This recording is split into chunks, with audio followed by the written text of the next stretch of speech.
જામનગરમાં પટેલ કોલોની વિસ્તારમાં દૂષિત પાણીથી ત્રસ્ત છે અહીંના રહીશો।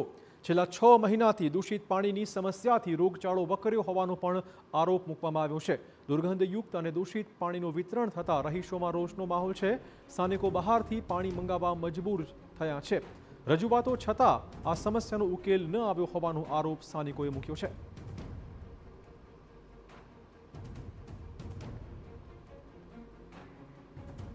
મારે પાણીનો મોટો પ્રોબ્લેમ છે।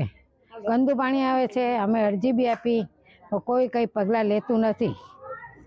એટલે હવે કંઈ પાણી માટે કંઈક કરો તો સારું। કેટલું બહારથી પાણી લાવીને અમારે પીવું? હું કિડની પેશન્ટ છું, પછી અમારી કિડનીને કોઈ નુકસાન થશે, કોણ જવાબદાર રહેશે?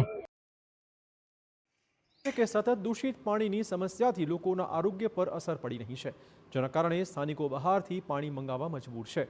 તેમનો આરોપ એ વાતનો પણ છે કે પાણી તો દૂષિત આવે જ છે, પરંતુ ઘણી બધી વખત પાણી આવતું જ નથી અથવા સાવ ધીમું આવે છે।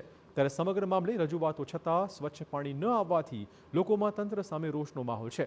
ત્યારે પીવાનું ચોખ્ખું પાણી આવે અને લાંબો સમય સુધી પાણી વિતરણ થાય તેવી પણ સ્થાનિકોની માંગણી છે।